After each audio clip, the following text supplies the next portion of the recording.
నమస్తే D news కి స్వాగతం నేను మీ మెర్సీ ముందుగా బులెటిన్ లో హెడ్లైన్స్ వేసవిలో త్రాగునీటి సరఫరా వడగాల్పులపై తీసుకోవాల్సిన ముందస్తు జాగ్రత్త చర్యలపై సంబంధిత అధికారులతో సమీక్ష సమావేశం నిర్వహించిన జిల్లా కలెక్టర్ తమీం అన్సరియా వడగాల్పులపై ముందస్తుగా తీసుకోవాల్సిన చర్యలపై అధికారులకు పలు సూచనలు చేసిన కలెక్టర్ జిల్లాలో సిగ్నల్ ట్యాంపరింగ్ ద్వారా రైలులో దొంగతనాలు జరుగుతున్న నేపథ్యంలో అప్రమత్తమైన ప్రకాశం జిల్లా రైల్వే పోలీసులు ప్రయాణికుల భద్రత విషయంలో ప్రత్యేక శ్రద్ధ తీసుకుంటున్నట్లు వెల్లడించిన రైల్వే ఇన్స్పెక్టర్ మౌలా షరీఫ్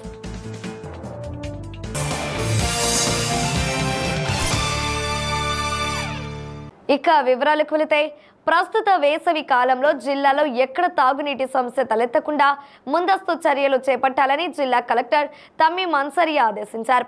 అధికారుల నిర్లక్ష్యం కారణంగా ఎక్కడైనా త్రాగునీటి సమస్య తలెత్తితే సంబంధిత అధికారులపై చర్యలు తీసుకోవడం జరుగుతుందని హెచ్చరించారు. కలెక్టరేట్లోని సమావేశపు హాలులో వేసవిలో త్రాగునీటి సరఫరా వడగాల్పులపై తీసుకోవాల్సిన ముందస్తు జాగ్రత్త చర్యలపై సంబంధిత శాఖల అధికారులతో జిల్లా కలెక్టర్ సమీక్ష సమావేశం నిర్వహించారు. ఈ సందర్భంగా జిల్లా కలెక్టర్ మాట్లాడుతూ వేసవిలో జిల్లాలో ఎక్కడ తాగునీటి సమస్యలు తలెత్తకుండా ముందస్తు చర్యలు చేపట్టాలని, అందుకు అనుగుణంగా మున్సిపల్ అధికారులు, ఆర్డబ్ల్యూఎస్ అధికారులు కార్యాచరణ ప్రణాళిక రూపొందించాలని ఆదేశించారు. పగటి ఉష్ణోగ్రతలు పెరుగుతున్న నేపథ్యంలో వడగాల్పులపై ముందస్తుగా తీసుకోవాల్సిన చర్యలపై సమీక్షిస్తూ ఎండ తీవ్రత పెరుగుతున్న తరుణంలో ప్రతి గ్రామ, పంచాయతీలో, మండల కేంద్రాలలో చలివేంద్రాలు ఏర్పాటు చేయాలని ఆదేశించారు. పట్టణ ప్రాంతాలలో అధికంగా చలివేంద్రాలు ఏర్పాటు చేయాలన్నారు. ఉపాధి హామీ పథకం పనులు జరిగే ప్రాంతాలలో ముందస్తు జాగ్రత్తలు తీసుకోవాలన్నారు.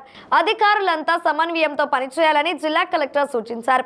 ఈ సమావేశంలో disaster management DPM Madhuri, Zilla Parishad CEO Chiranjeevi, DPO Venkata Naidu, irrigation SE Varalakshmi, RWS SE Balashankararao, DWMA PD Joseph Kumar, DM and HO Venkateswarlu, DCHS doctor Suribabu, ICDS PD Hena Sujana, public health EE Srinivasa Sanjay, ground water DD Vidyasagar, పశు సంవర్ధక శాఖ జేడి డాక్టర్ బేబీరాణి పాల్గొన్నారు.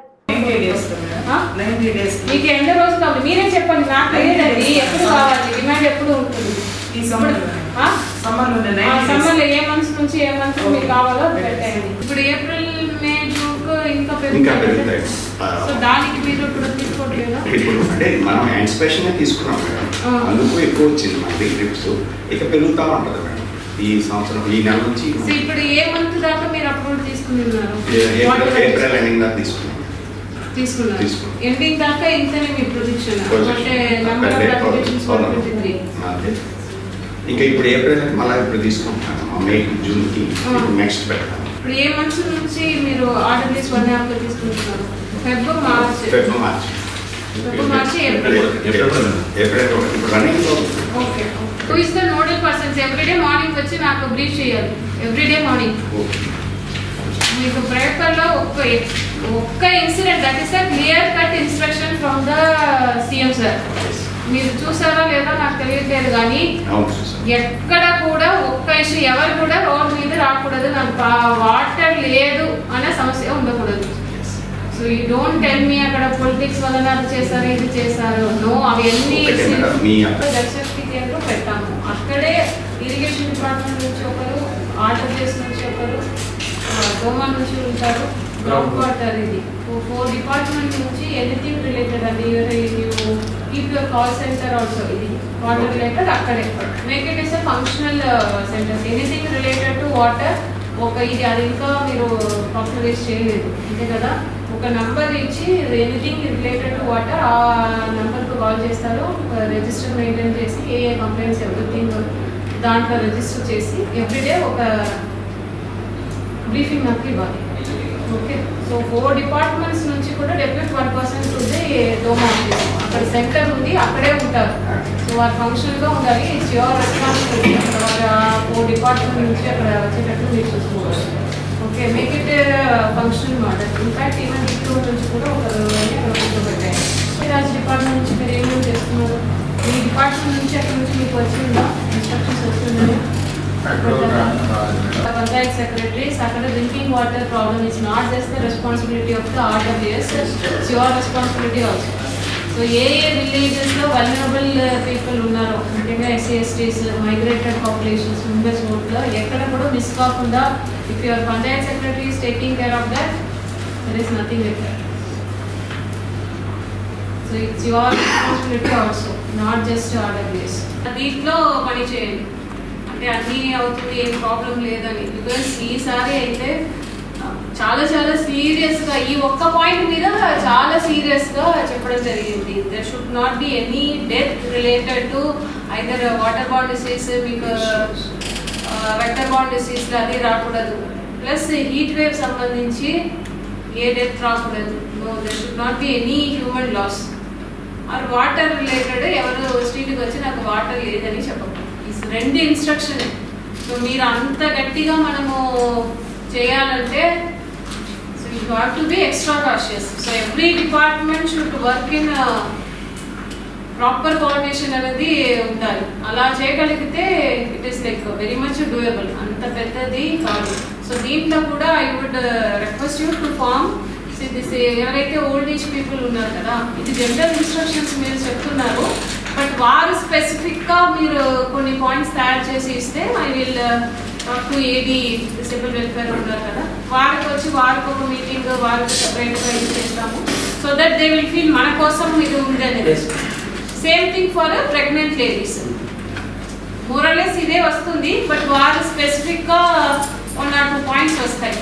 అది మనం మీరే తయారు చేసి mostly for pregnant and lactating women's, అంటే వారు డీహైడ్రేట్ అవ్వకుండా ఉండాలి, ఇంకా వారు ఎఫెక్ట్ ఇంకా ఎక్కువ ఉంటాయి. సో వారికి జనరల్ ఇన్స్ట్రక్షన్స్ తో పాటు this is for general public, for pregnant women, pregnant and lactating women. Then మీరు ఎవరైతే ఓల్డ్ ఏజ్ పీపుల్ ఉన్నారు కదా వారికి సెపరేట్గా. తర్వాత ఇప్పుడు పోషన్ పక్వాడా April 7th నుంచి స్టార్ట్ చేస్తాము. దాంట్లో లెస్ దెన్ 2 years పిల్లలకు వారికి సంబంధించి ఇప్పుడు హీట్ వేవ్లో ఎలా వారికి హ్యాండిల్ చేయాలి. సో దానికి ఇక్కడ మీరు అంటే 6 months వచ్చే వరకు వారికి వాటర్ ఇవ్వకూడదు అనేది దానిపైన ఇన్సిస్ట్ చేస్తున్నారా కూడా, వారితో medical and health, because first 1000 days ఇది ఇప్పుడు దానిపైన ఫోకస్ చేసి చేస్తున్నారు. నెల్లూరు జిల్లా అల్లూరు వద్ద సిగ్నల్ ట్యాంపరింగ్ ద్వారా రైలులో దొంగతనం జరిగిన నేపథ్యంలో ప్రకాశం జిల్లా రైల్వే పోలీసులు అప్రమత్తమయ్యారు. ఇలాంటి సంఘటనలు జరగకుండా ఉండేందుకు తీసుకుంటున్న చర్యల గురించి రైల్వే ఇన్స్పెక్టర్ మౌలా షరీఫ్ వెల్లడించారు. వంగరు నగరంలోని రైల్వే పోలీస్ కార్యాలయంలో ఏర్పాటు చేసిన మీడియా సమావేశంలో ఆయన మాట్లాడుతూ వేసవిలో ఎక్కువగా నేరాలు జరుగుతుంటాయని, వాటిని నియంత్రించేందుకు ప్రత్యేక బృందాలను ఏర్పాటు చేసినట్లు చెప్పారు. ప్రయాణాలు చేసే సమయంలో ప్రయాణికులు తమ బంగారు ఆభరణాలు జాగ్రత్తగా ఉంచుకోవాలన్నారు. విలువైన వస్తువులు తీసుకొని వెళుతుంటే నిద్రపోకుండా మేల్కొని ఉండాలని సూచించారు. స్టువర్ట్పురం నుండి తెట్టు వరకు 110 కిలోమీటర్ల రైల్వే సర్కిల్ పరిధిలోని పోలీస్ స్టేషన్లలో ప్రత్యేక బందోబస్తు ఏర్పాటు చేసినట్లు చెప్పారు. ప్రస్తుతం ఉన్న సిబ్బందితో పాటు అదనపు బలగాలను కూడా రప్పించి ప్రయాణికుల భద్రత విషయంలో ప్రత్యేక శ్రద్ధ తీసుకుంటున్నట్లు చెప్పారు. ముఖ్యంగా రాత్రి వేళలో ప్రత్యేక బృందాలు ఏర్పాటు చేసినట్లు తెలిపారు. ప్రతిరోజు రైల్వే స్టేషన్లో తనిఖీలు చేయడం జరుగుతుందన్నారు. ఇతర రాష్ట్రాలకు చెందిన వారు సిగ్నల్ మార్పింగ్, చైన్ స్నాచింగ్ వంటి నేరాలకు పాల్పడే అవకాశం ఉన్నందున ప్రయాణికులు అప్రమత్తంగా ఉండాలని కోరారు. ఏదైనా సమాచారం ఉంటే వెంటనే 139కి తెలియజేస్తే రైల్వే పోలీసులు అప్రమత్తమై నేరాలు నివారిస్తామని మౌలా షరీఫ్ తెలిపారు. ఎండాకాలం సందర్భంగా రైళ్లలో నేరాలు ఎక్కువగా జరుగుతూ ఉంటాయి. వీటిని ప్రివెంట్ చేసుకోవడం కోసం, నేరాన్ని నిరోధించే క్రమంలో ప్రజలు ఎలాంటి జాగ్రత్తలు తీసుకోవాలి, ప్రజలు తాము ప్రయాణం చేసేటప్పుడు ఏ విధంగా రైళ్లలో అప్రమత్తంగా ఉండాలి అనే విషయం గురించి ప్రజలందరికీ తెలియజేయడం కోసం, ఈ నేరాలపై అవగాహన కల్పించేందుకే ఈరోజు మనం ఈ సమావేశాన్ని ఏర్పాటు చేసుకోవడం జరిగింది. ఇందులో భాగంగా ప్రయాణికులు రైల్లో ప్రయాణించేటప్పుడు తమ విలువైన ఆభరణాలు, బంగారు ఆభరణాలు, మెడలో నెక్లెస్లు, చైన్లు, తర్వాత తమ యొక్క విలువైన మంగళసూత్రాలు, నల్లపూసల దండలు, వీటిని జాగ్రత్తగా రైల్లో కూర్చునేటప్పుడు మీరు విండోస్ పక్కన కూర్చున్నట్లయితే ఈ యొక్క ఆభరణాలని తమ యొక్క చీరతోటి కప్పుకోవాల్సిందిగా మేము తెలియజేస్తున్నాము. రైళ్ళు ప్రయాణించేటప్పుడు మనతో పాటు మనకు తెలియనటువంటి వ్యక్తులు, అనుమానిత వ్యక్తులు, నేరస్తులు కూడా మనతో పాటు ప్రయాణం చేసేటటువంటి అవకాశాలు ఉంటాయి. ఏ వ్యక్తులు ఎలాంటి వారు అనేది మనతో ప్రయాణం చేసేవాళ్ళు ఎలాంటి వ్యక్తులు అనేది ఎవరు కూడా మనకు తెలియదు. కాబట్టి దయచేసి ప్రయాణికులందరూ కూడా తాము ఒంటరిగా ప్రయాణిస్తున్నట్లయితే మహిళలు తప్పకుండా వారి యొక్క ఆభరణాలని క్యారీ చేయకుండా ఉండటం ఉత్తమమైనటువంటి పని. ఏదైనా మీరు విలువైన ఆభరణాలతోటి ప్రయాణం చేస్తున్నట్లయితే మీరు మీతో పాటు తోడుగా మీ ఇంట్లో మగవారిని తీసుకొని ప్రయాణం చేయటం ఉత్తమమైనది. అలానే రైల్లో భరోసా నిమిత్తం మేము మా యొక్క ప్రతి ట్రైన్లో కూడా బీట్లు మా యొక్క స్టాఫ్ని పెట్రోలింగ్ నిమిత్తం ఏర్పాటు చేయడం జరిగింది అన్ని రైళ్ళలో కూడా. అలానే మాకు సమ్మర్ సీజన్ సందర్భంగా ప్రతి జిల్లా నుండి, అలానే మన ప్రకాశం జిల్లా నుండి కూడా ఎస్పీ గారిని కూడా మా పై అధికారులు, రైల్వే ఐజీ గారు వారి యొక్క కోరిక మేరకు మనకి త్వరలోనే ఈరోజో రేపో ఒక స్పెషల్ పార్టీ టీమ్స్ను కూడా ఒక 20 మందిని జిల్లా నుంచి కూడా ఇవ్వటం జరుగుతుందని తెలియజేయడం జరిగింది మా పై అధికారులు. కావున వారు కూడా వచ్చినట్లయితే మనం ఈ ఎల్సీ గేట్లు ఎక్కడైతే మనకి సిగ్నల్ ట్యాంపరింగ్ జరుగుతూ ఉన్నాయి, అలానే ఏసీపీ చేసి చైన్ స్నాచింగ్ వంటి నేరాలు కూడా రైళ్లలో ఎక్కువగా జరుగుతూ ఉన్నాయి. రీసెంట్గా నెల్లూరులో మనకి అల్లూరు రోడ్డు దగ్గర సిగ్నల్ ట్యాంపరింగ్ చేసి స్నాచింగ్ చేయడం జరిగింది. ఈ గ్యాంగ్స్ నార్త్ ఇండియా నుంచి అంతర్రాష్ట్ర దొంగల ముఠాలు బయట రాష్ట్రాల నుంచి వచ్చేసి నేరాలు చేస్తూ ఉంటారు. కాబట్టి ప్రజలందరూ కూడా అప్రమత్తంగా ఉండాలి, ప్రయాణికులు చాలా అప్రమత్తంగా ఉండాలి. ఎక్కడైనా సరే ఇలాంటి స్టేషన్ల బయట సైడ్ కానీ ఇక్కడ ఎల్సీ గేట్ల దగ్గర, తర్వాత హోమ్ సిగ్నల్స్ అంటారు. హోమ్ సిగ్నల్స్ అంటే రైల్వే స్టేషన్లోకి ట్రైన్ వచ్చేటప్పుడు బయట సిగ్నల్ ఇవ్వడం జరుగుతుందన్నమాట. ప్లాట్ఫామ్ క్లియరెన్స్ లేకపోతే దానికోసం కొంతసేపు ట్రైన్ ఒక సమయంలో ఆపవలసి వస్తుంది. అలాంటి ప్రదేశాల్లో ఆపినప్పుడు తమరందరూ కూడా చాలా జాగ్రత్తగా ఉండాలి. విండోస్ పక్కన ప్రత్యేకంగా కూర్చున్నప్పుడు మహిళలు అప్రమత్తంగా ఉండాలి. తమ యొక్క బంగారు ఆభరణాలని నేరస్తులకి అందుబాటులో ఉండకుండా, అంటే కిటికీలో నుంచి వాళ్ళు బయట నుండి కిటికీలో నుంచి చైన్ స్నాచింగ్ చేసే అవకాశాలు ఉన్నాయి. కాబట్టి మీరందరూ కూడా ప్రయాణించేటప్పుడు చాలా అప్రమత్తంగా ఉండండి. బంగారు ఆభరణాలని మీరు బ్యాగుల్లో పెట్టి మీరు నిద్రపోయినట్లయితే వాటిని కూడా దొంగలించేటటువంటి అవకాశం ఉంది. కాబట్టి ఈ బంగారు ఆభరణాలని ఈ బ్యాగుల్లో క్యారీ చేసేటప్పుడు తప్పనిసరిగా మీరు మేల్కొని ఉండండి. రైల్లో ప్రయాణం 6-7 గంటలు లేదంటే 10 గంటలు జరుగుతుంది. కానీ మనం ఎన్నో సంవత్సరాలు కష్టపడి సంపాదించినటువంటి సంపాదన, లక్షల రూపాయల విలువైనటువంటి బంగారాన్ని మనం ఒక రాత్రిలో పోగొట్టుకుంటే అది చాలా బాధాకరంగా ఉంటుంది, జీవితాంతం మనం విచారకరంగా ఉంటుంది. అలానే దానివల్ల మనం పేదరికం వైపు వెళ్ళిపోయేటటువంటి అవకాశం ఉంది. కాబట్టి ప్రతి ఒక్క ప్రయాణికుల్ని మేము సవినయంగా కోరుకునేది ఏమంటే, మీరు దయచేసి మీ యొక్క బంగారు ఆభరణాలని రైల్లో ప్రయాణించేటప్పుడు తగు జాగ్రత్తలు తీసుకోవాల్సిందిగా తెలియజేయడం అనేది. అలానే మీ యొక్క కుటుంబీకులతోటి ప్రయాణం చేసేటప్పుడు తప్పనిసరిగా ఎవరో ఒక వ్యక్తి ప్రయాణం ముగిసేంత వరకు మేల్కొని ఉండాల్సిందిగా సవినయంగా కోరుకోవడం జరుగుతుంది.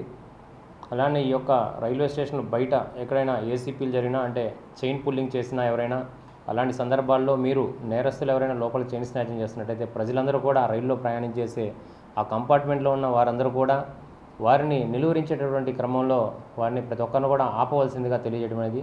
ఆ చైన్ స్నాచింగ్ చేసుకొని వెళ్తుంటే ప్రజలందరూ కూడా మిగతా వాళ్ళు చూస్తూ ఉన్నారు. ఇది చాలా బాధాకరం.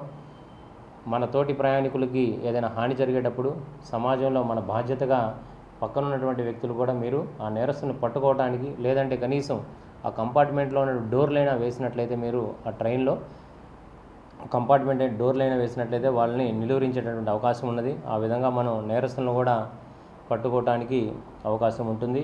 దేనికంటే ఇది రైల్వే లైన్ అనేది వేల కిలోమీటర్ల ప్రయాణం సాగుతూ ఉంటుంది.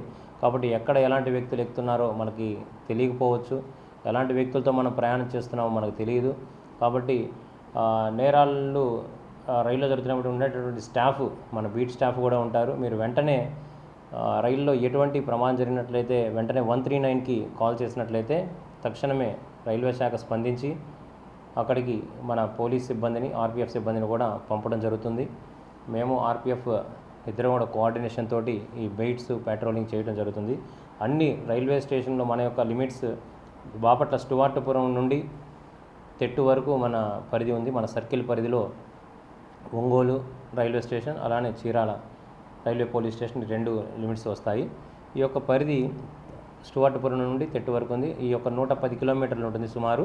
ఈ 110 కిలోమీటర్స్ను కూడా మనం కవర్ చేయడం కోసం మన సిబ్బందిని అన్ని రైల్వే స్టేషన్లో వేయడం జరిగింది. అలానే ఎల్సీ గేట్ల వద్ద కూడా ఇప్పుడు రీసెంట్గా మనకి ఆర్పిఎఫ్లో special police officers ex army వాళ్ళని ఎక్స్ సర్వీస్ మెన్ని తీసుకోవడం జరిగింది.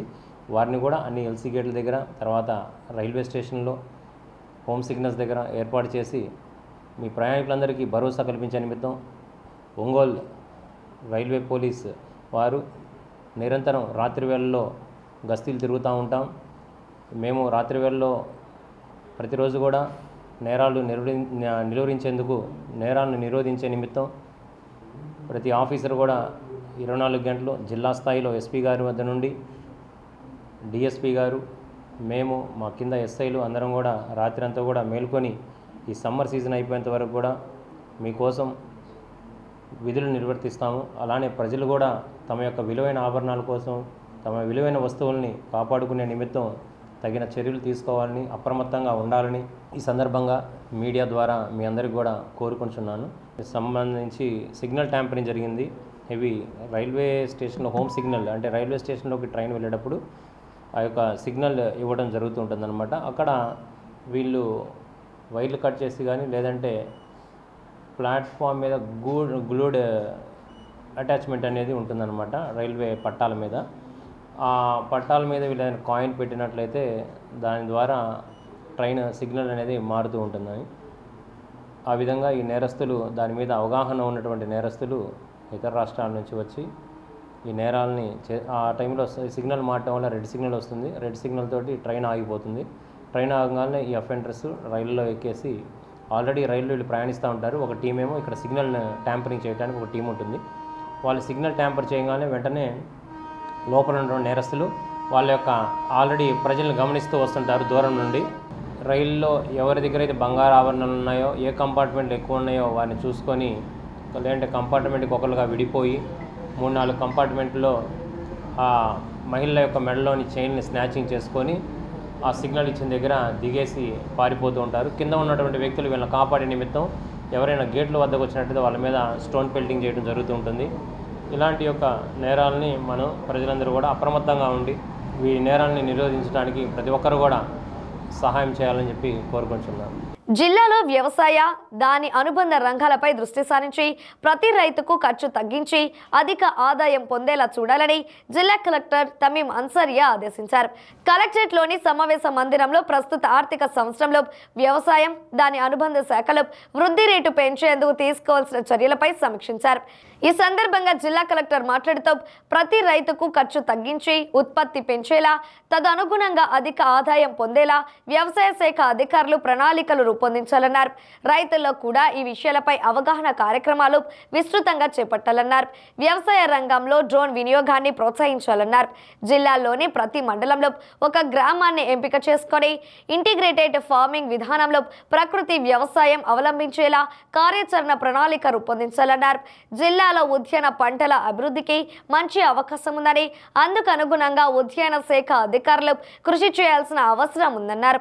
అలాగే పండించిన పంటకు మంచి గిట్టుబాటు ధర లభించేలా మార్కెట్ సదుపాయాలపై కూడా నివేదిక అందించాలన్నారు.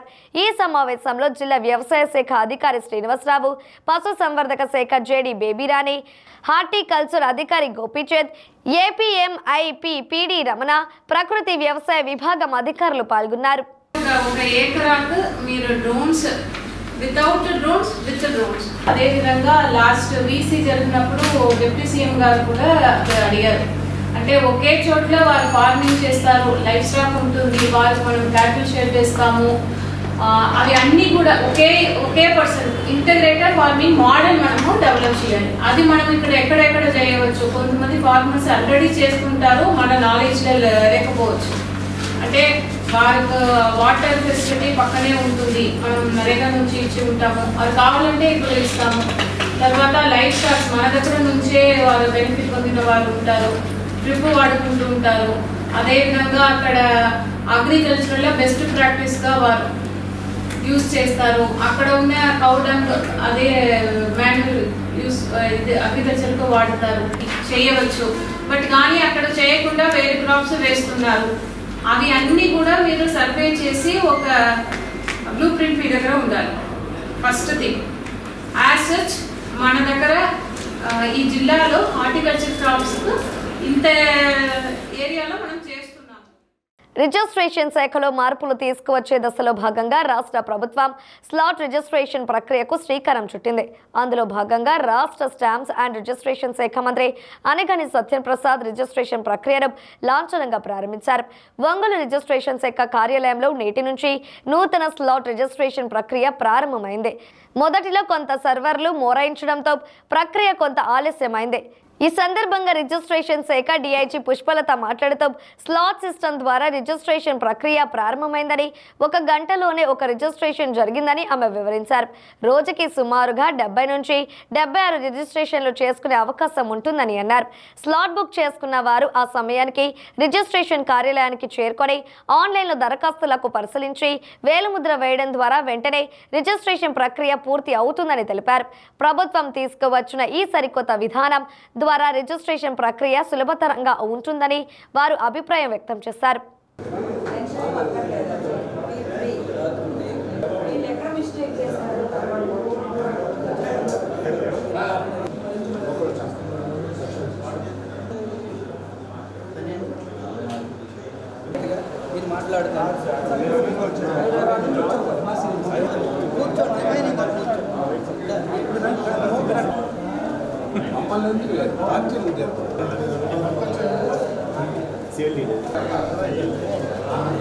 ఏదో అడుగుతున్నా డిఐజీ మేడం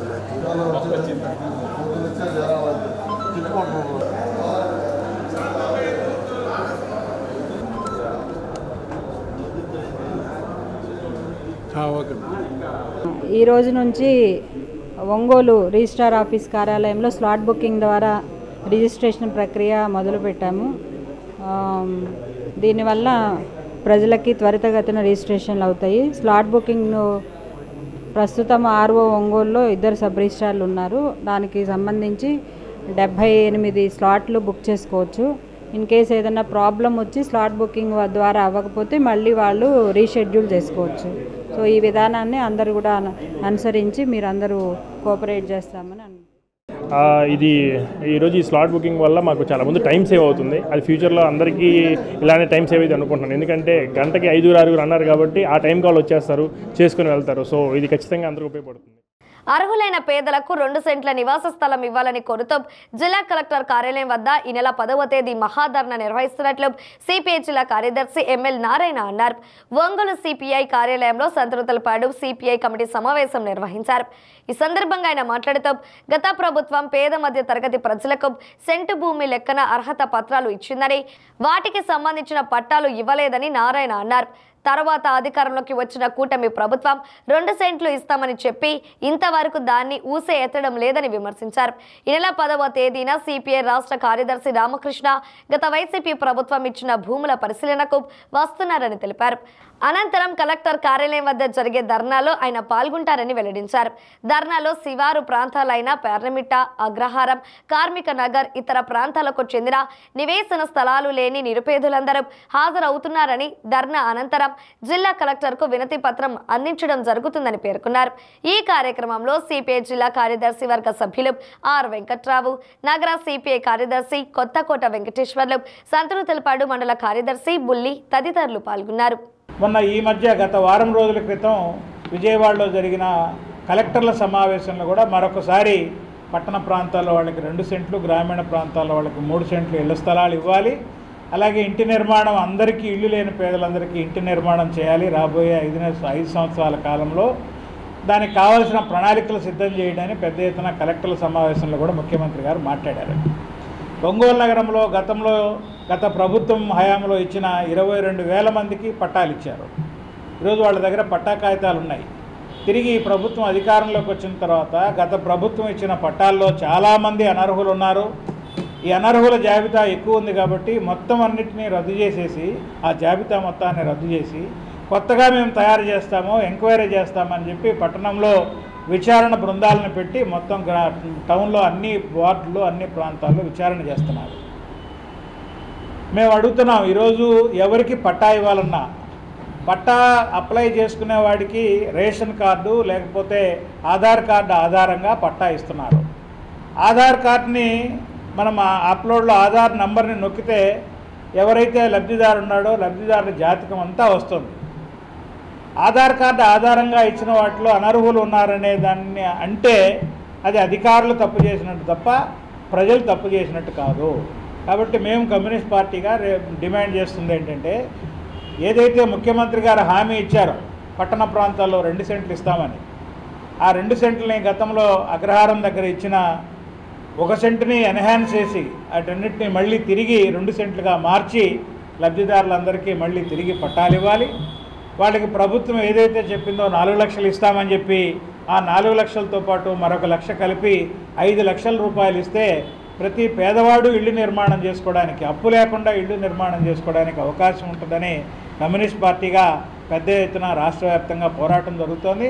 అందులో భాగంగా రేపు 10వ తేదీన, ఈ నెల 10వ తేదీన సిపిఐ రాష్ట్ర కార్యదర్శి మాజీ శాసనసభ్యుడు రామకృష్ణ గారు ఒంగోలు నగరం ఇచ్చేస్తున్నారు. ఒంగోలు నగరం రావడంతో పాటు అగ్రహారం భూముల్ని పరిశీలించడం, అలాగే లబ్ధిదారులందరితోటి కలెక్టర్ ఆఫీస్ దగ్గర ధర్నా చేయడంతో పాటు కలెక్టర్ గారిని కూడా ఈ విషయంలో మీరు ఏ చర్యలు తీసుకోబోతున్నారు, అట్లాగే ఒంగోలు నగరంలో ఇక్కడ గత 20 సంవత్సరాలుగా 15-20 సంవత్సరాలుగా ఇల్లు వేసుకొని నివసిస్తున్న సరళాదేవి నగర్ వాసులకు పట్టాలు ఇవ్వాలని, అలాగే దత్తాత్రేయ కాలనీలో ఉండే ఎస్టీలకు పట్టాలు ఇవ్వాలని, అలాగే ఇక్కడ గుంటూరు పోయే రోడ్లో ఉన్న కార్మిక నగర్లో వాసులకి పట్టాలు ఇవ్వాలని కోరుతూ కలెక్టర్ గారిని అవన్నీ ఫైల్స్ సబ్మిట్ చేయడంతో పాటు కలెక్టర్ గారితో ప్రత్యేకంగా ఈ విషయాలన్నీ చర్చించడానికి రామకృష్ణ గారు వస్తున్నారు.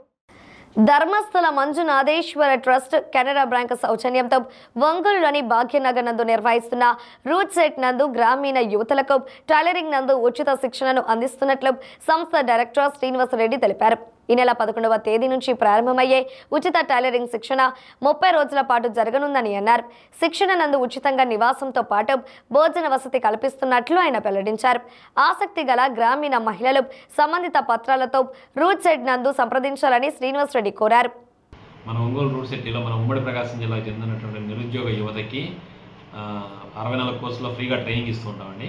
దాంట్లో భాగంగానే మన ఈ నెల 11వ తేదీ ఏప్రిల్ నుంచి మే 10వ తేదీ వరకు ఉమెన్స్ టైలర్ ప్రోగ్రాంలో ఫ్రీగా ఉచితంగా ట్రైనింగు, ఉచిత భోజనము, ఉచిత వసతి సౌకర్యంతో ట్రైనింగ్ అందిస్తున్నాము. సో ఈ కోర్సులో మీరు మీ పేరు నమోదు చేసుకోదలుచుకున్న వారు ఈ కింది నెంబర్కి కాల్ చేసి మీ పేరు నమోదు చేసుకోగలరు. ఫోన్ నెంబర్ వచ్చేసి 8309915577. 11వ తేదీలోపే ఈ కోర్సులో జాయిన్ అవ్వాల్సిన వాళ్ళు రిజిస్ట్రేషన్ చేసుకోవాలండి, తర్వాత అవకాశం ఉండదు. సో దయచేసి మన ఉమ్మడి ప్రకాశం జిల్లాకు చెందినటువంటి నిరుద్యోగ యువత ఈ అవకాశాన్ని వినియోగించుకోవాల్సిందిగా. ఒంగోలు జీజీహెచ్కి మరో మణిహారం చేరింది. గుండెకు సంబంధించిన యాంజియోగ్రామ్, స్టంట్ ఇంప్లాంటేషన్ వంటి ఖరీదైన వైద్య సేవలు జీజీహెచ్లో ఉచితంగా అందనున్నాయి. ఇందుకు సంబంధించి 6 కోట్ల రూపాయలతో అధునాతనమైన క్యాత్ ల్యాబ్ సిద్ధమైంది. ఈ నెల 10వ తేదీ రాష్ట్ర వైద్య ఆరోగ్య శాఖ మంత్రి సత్యకుమార్ చేతుల మీదుగా క్యాత్ ల్యాబ్ ప్రారంభం కానుంది. క్యాత్ ల్యాబ్ ఏర్పాటుతో ఒంగోలులోని జీజీహెచ్ ద్వారా గుండెకు సంబంధించిన పూర్తి స్థాయి వైద్య సేవలు జిల్లా ప్రజలకు అందనున్నాయి. గుండెకు సంబంధించిన యాంజియోగ్రామ్, యాంజియోప్లాస్ట్, స్టంట్ వేయడం వంటి అధునాతన వైద్య సేవలు ఈ నెల 10 నుండి జిల్లా ప్రజలకు జీజీహెచ్లో లభ్యం కానున్నాయి. జీజీహెచ్లోని ప్రముఖ గుండె వైద్య నిపుణులు డాక్టర్ కె వెంకటేశ్వరరావు క్యాత్ ల్యాబ్కు సంబంధించిన అన్ని రకాల పరికరాలు సిద్ధం చేశారు. దీని ద్వారా ప్రజలకు అందనున్న సేవల గురించి మీడియాకు వివరించారు.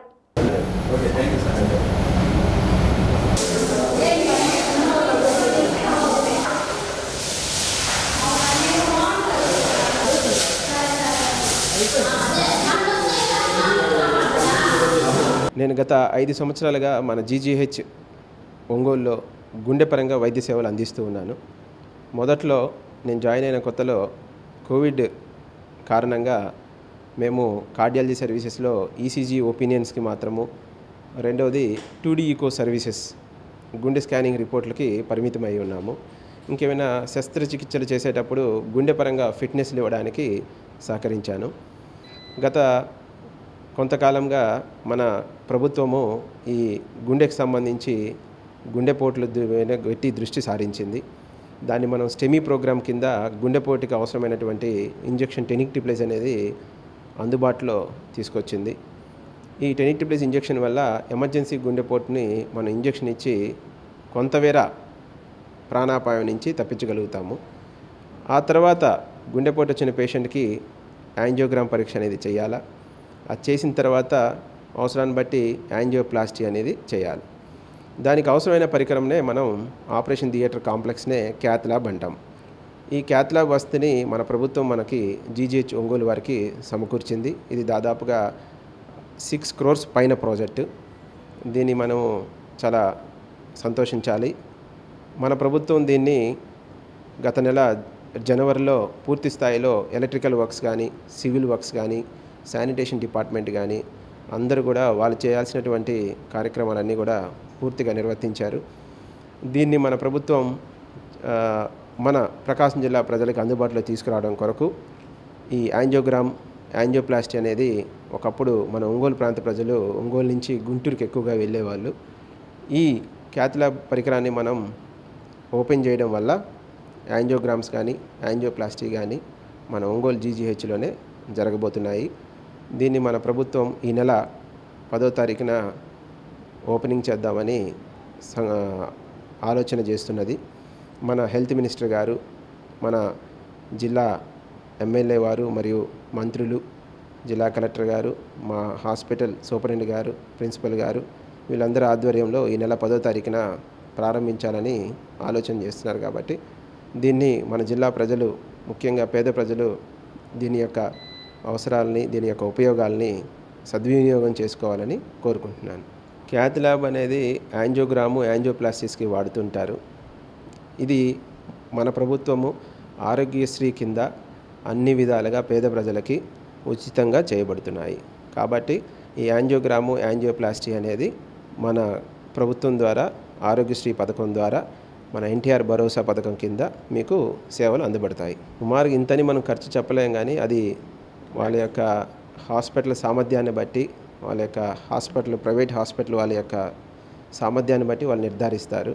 ఏదైనా కానీ ఈ యాంజియోగ్రామ్ లేకపోతే యాంజియోప్లాస్టీ అనేవి మన గవర్నమెంట్ NTR భరోసా కింద మన గవర్నమెంట్ హాస్పిటల్లోకి మటుకి అందుబాటులోకి ఈ 10వ తారీఖు నుంచి అందుబాటులో ఉంటాయి. ఈ గుండెపోటు వచ్చినప్పుడు మార్గ మధ్యంలో అనేది ఎప్పుడైనా కానీ మనం ఇంటి దగ్గర మొదలయ్యి హాస్పిటల్కి వచ్చే మధ్యలో అయినా డెత్ అయ్యే అవకాశం ఉంటుంది. అది వితిన్ 1.5 hour కాబట్టి గుంటూరుకి చాలా వరకు కేసెస్ అయితే సేఫ్గానే రీచ్ అయ్యాయి. ఇక మీదట ప్రయాణం మధ్యలో పేషెంట్స్కి ప్రాణహాని జరగకుండా ఉంటుంది. ఎందుకంటే ఇంకా ఒంగోలులోని అన్ని సేవలు అందుబాటులో ఉంటాయి కాబట్టి గుండె పరంగా. ఒంగోలు మండలం బొద్దులూరివారిపాలెం గ్రామ తెలుగుదేశం పార్టీ అధ్యక్షుడు గల్లా సురేష్ బాబుపై అదే గ్రామానికి చెందిన టీడీపీ నాయకుడు సతీష్ దాడి చేసి గాయపరిచారు. బాధితుడు ఒంగోలులోని GGHలో చికిత్స పొందుతున్నారు. గల్లా సురేష్ బాబు తన మామకు చెందిన జామాయిల తోట చూసుకుంటున్నాడు. సమీపంలో టీడీపీకి చెందిన సోమశేఖర్కు జామాయిల తోట ఉంది. ఆ తోటలోని చెత్తను సురేష్ బాబు చూసుకునే జామాయిల తోటకు సమీపంలో కాల్చడాన్ని గుర్తించి ప్రశ్నిస్తే కర్రతో తనపై దాడి చేశాడని వాపోయాడు. ఈ విషయమై కేసు పెట్టినట్లు బాధితుడు చెప్పాడు. అక్కడ మాకు జామాయిల తోట ఉంది, మా మామయ్య వాళ్ళది. వాళ్ళు బయట ఉంటుంటారు. దాని పొలం మనం చూసేది మనమే. మాది కూడా, మా తమ్ముడిది కూడా 2 ఎకరాలు ఉంది. వాళ్ళ పక్కన వాళ్ళది జామాయిల తోట ఉంది. సప్పిడి సోమశేఖర్ అని వాళ్ళు కర్ర కోసుకుంటూ మా చేలో గుండా చెట్లు ఇరిగిపోయేటట్టుగా తీసుకొని వస్తుంటే అంత నేను పోయి ఏందబ్బా ఇటు తోలుతున్నావు అని అంటే, గవర్నమెంట్ది, నువ్వెవడురా అని అన్నాడు. అక్కడ చాలామంది కూలీలు కూడా ఉన్నారు. మా చేలో గుండా తోలుతా అక్కడ తాటేస్తే ఆ కంప ఎవరైనా నిప్పేస్తే మా చేను తగలపడిపోద్ది కదా అని అంటే, గవర్నమెంట్ దాంట్లో వేసుకుంటున్నాను, నీ దాంట్లో వేసుకోలేదు, నువ్వెవడు రా అని నా మీదకి వచ్చాడు. వచ్చి నన్ను కర్ర తీసుకుని ఇక్కడ కొట్టాడు సార్. సప్పిడి సోమశేఖర్, వైసీపీ నాయకుడు సార్. మా చేలికి చుట్టూ కంచె కొట్టి ఇది మొత్తం ఆ జామాయిల తోట అబ్బాయి మొత్తం ఇది చేశాడు సార్. నడి మధ్య బాటలు గేట్లు వేసి అంత గందరగోళం చేసింది ఆ అబ్బాయి సార్. ఆ అబ్బాయిని ఏంద్ర ఇక్కడ మళ్ళీ ఇది పని చేస్తున్నావు అంటే, నువ్వెవడు నన్ను అడగటానికి, గవర్నమెంట్ స్థలం అని చెప్పి నన్ను పోయి అడిగేవాడిని, కర్ర తీసుకుని కొట్టాడు సార్. ఒంగోలు నగరంలోని నిర్మల్ నగర్లో నిర్వహిస్తున్న 32వ వసంత నవరాత్రి ఉత్సవాలు ఘనంగా జరుగుతున్నాయి. చైత్ర శుద్ధ పాఠ్యమి ఉగాది నుంచి చైత్ర శుద్ధ నవమి అయిన శ్రీరామ నవమి పర్వదినం వరకు వైభవపేతంగా కనుల పండుగగా కొనసాగనున్నాయి. ఇందులో భాగంగా స్వామివారికి నిర్వహించే విశేష పూజ కార్యక్రమంలో భక్తులు పాల్గొని స్వామివారికి ప్రత్యేక పూజలు చేపట్టారు. అనంతరం సాంస్కృతిక కార్యక్రమంలో భాగంగా నిర్మల్ నగర్ శ్రీ సత్యసాయి బాబా బాల వికాస్ విద్యార్థులచే నిర్వహించిన సాంస్కృతిక కార్యక్రమాలు అందరినీ ఆకట్టుకున్నాయి. తడికమల్ల హరిప్రసాద్ నిర్వహణలో పురాణ క్విజ్ కార్యక్రమం సభాసదుల మేధస్సుకు పదును పెట్టింది. ఈ సందర్భంగా చిన్నారుల శాస్త్రీయ నృత్యం, దాండియ నృత్యం వీక్షకులను అలరించింది.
స్వాగతం దేవి, సుస్వాగతం. మీరు ఇక్కడికి రావటం మాకు ఎంతో ఆనందంగా ఉంది. మీరు వస్తున్నారని పక్షులన్నీ కలిసి మీకోసం పూలు పరిచిన ఆసనం సిద్ధం చేశాయి. ఆసనం గ్రహించండి దేవి. సంతోషం, చాలా సంతోషం. అందరూ ఎంతో ఉత్సాహంగా ఈ నాట్యం కోసమే ఎదురు చూస్తున్నారు. మరెందుకు ఆలస్యం? ఈ నాట్యం మొదలుపెట్టు నెమిలి. చిత్తం దేవి. విశ్వావసర నామ సంవత్సరం 2025లో ఈ విధంగా మేము ప్రతి సంవత్సరం కూడా 30 సంవత్సరాల నుంచి చేస్తున్నాము. 30 సంవత్సరాల్లో ఒక సంవత్సరం మేము కూడా కూర్చొని ఉన్నాము పేటల మీద. అప్పటి నుంచి కూడా చూస్తున్నాను. ఇది దినదినాభివృద్ధి, పిల్లలు పెరిగినట్టుగా చక్కగా దినదినాభివృద్ధిగా పెరుగుతూ ఉన్నది. ఏ సంవత్సరానికి ఆ సంవత్సరం ఇంకా బాగా చేస్తున్నారు. ఈ సంవత్సరం కూడా బాగా జరుగుతుంది. ఇవాళ ప్రత్యేకత నాకేం కనపడుతుందంటే ఎక్కువ మంది ఆడవాళ్ళు కళకళకళకళలాడుతున్నారు. అది ఎక్కువ మంది ఆడవాళ్ళు కూడా కనపడ్డారు ఈసారి. ఇది మేము ఇంకా బాగా చేయాలని ఇక్కడ కమిటీ మెంబర్స్ అందరికీ మా పక్కనే ఉంటున్నారు కాబట్టి మాధవి నాకు తెలుసు కాబట్టి కృష్ణవేణి గారికి కూడా థ్యాంక్స్ చెప్తున్నాను. నేను బాగా చేస్తున్నారు, కష్టపడుతున్నారు. మీరందరూ కూడా ఈ శ్రీ రాముల వారి కళ్యాణానికి తప్పకుండా విచ్చేసి, నేనుగా చెప్పడం కాదు, మీ ఇంటి దేవుడు మన ఇంటి దేవుడు కాబట్టి మన ఇంటి కళ్యాణానికి మనందరం వద్దామని ఆశిస్తున్నాను. అందరూ భోజనాలకు కూడా రండి. 6వ తారీఖు. ఇవి బులెటిన్లోని విశేషాలు. తిరిగి మరో బులెటిన్లో కలుద్దాం. అప్పటి వరకు keep watching the news Ongole.